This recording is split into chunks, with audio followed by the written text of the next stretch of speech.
You like funny looking birds that like to get around? You got family? I got family. Well, in this pre-con, family matters. We'll be making tons of offspring and going wide. The perfect synergy. Looking at the face commander, we got Xena, Valley's Voice, legendary creature, bird bard. They be a singing. Xena, Valley's Voice gets plus X plus O, where X is the number of other creatures you control with base power 1. Creature spells you cast have offspring too, that's the family. You may pay an additional 2 as you cast a creature spell. If you do, when the creature enters, create a 1/1 token copy of it. So every creature we play in, we pay in another 2, and we get in that 1/1 token copy of it with its abilities. And now here are some cards that I recommend that you throw in once you get your hands on the precon. Duly noted that some of these may have been reprinted in the precon. We haven't seen the deck list yet, but you know. Starting off are the token doublers in white. We have Anointed Procession, Mondrek Glory Dominus, and Osier Tak, Deepest Foundation. Creates double, and creates triple times the amount of tokens instead when you were to make offspring tokens. I also have Reflections of Lajara on here. You know, you choose a creature type, then whenever you cast a spell of the chosen type, copy it.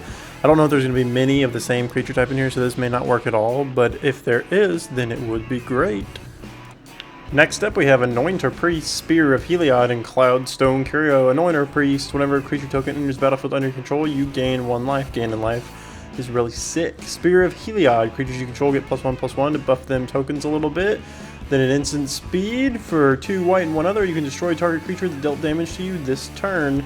Cloudstone Curio is really interesting. Whenever a non-artifact permanent enters the battlefield under your control, you may return another permanent you control that shares a permanent type with it to its owner's hand. So when you play those offspring creatures from your hand, pay the offspring cost and get the free token. Play another one, do it again, bounce one of the other ones back to your hand, do it again, do it again, do it again, you know, value. Then we have Dictative Heliad, Protect the Negotiators, and Feldar Retreat. Dictative Heliad, flash it in, creatures you control get +2/+2. Protect the Negotiators has a kicker cost of white. If it was kicked, create a 1/1 white soldier creature token, and then counter target spell unless the controller pays 1 for each creature you control, and you will be controlling a lot of creatures. Feldar Retreat, landfall. Whenever a land enters the battlefield under your control, choose 1. Create a 2/2 white cat beast creature token. Nice! Put a 1/1 counter on each creature you control. Those creatures gain vigilance until end of turn. Hopefully you'll be hitting all your land drops after you cast this enchantment. Next we have Arendo Flame of the West, Thara's Crusade, and Eldrazi Monument. This artifact is freaking cool. Your equipped creature gets +3/+1. Whenever the creature attacks, create 2 tapped 1/1 white spirit creature tokens with flying. If that creature is legendary, instead create 2 of those tokens that are tapped and attacking. Has a quick cost of 2. So hear me out, right? We put this on your commander, right?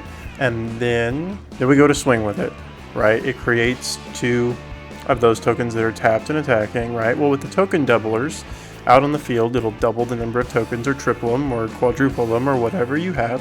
And then everything that is specified by the effect creating the original token or tokens will also be true about the additional tokens or tokens created by any doubler replacement effects. So the tokens will be also tapped and attacking as well. Swing out big board. Then with Thara's Crusade on the battlefield, whenever a creature enters the battlefield under your control, put a 1/1 counter on each creature you control. Boom, boom, boom, boom, boom, boom, boom. Whenever one of those comes in, sick. We get another 1/1 counter. Then if you dropped Eldrazi Monument last turn, creatures got 1/1s, have flying, and indestructible. Of course, you have to sack one at the beginning of your upkeep, but my goodness, you'll be able to do that. Then right after all that, cast one of these instant speed spells before damage. Stir the Pride. Choose 1. Creatures you control get +2/+2 until end of turn. Or until end of turn, creatures you control gain whenever this creature deals damage. You gain that much life. A lot of life gain. That'd be awesome. Secure the Waste. Create X 1/1 white warrior creature tokens. And with Thara's Crusade out, everything gets +1/+1 forever how many come in. Occult Empathy, the same thing, but you draw X cards and discard X cards and make white spirit creature tokens with flying. Thara's Crusade, buffing up all your tapped and attacking creatures in the process. And last but not least, we have Akim, the Soaring Wind, Martial Coup, and Rabble Rousing. Akim, the Soaring Wind, flying. Whenever you create 1 or more tokens for the first time each turn, create a 1/1 white bird creature token with flying. Just get some bonus tokens in there. The real big thing is pay a white, a red, and a blue, and 3 other creature tokens you control gain double strike until end of turn. With the little thing we were talking about earlier, that would be sick. Martial Coup, double white and an X, create X 1/1 white soldier creature tokens. If X is 5 or more, destroy all other creatures. Post board wipe blues got you going down. Still got maybe your double tokening enchantment on the board. Give it a couple turns. Let them think they rebuilt.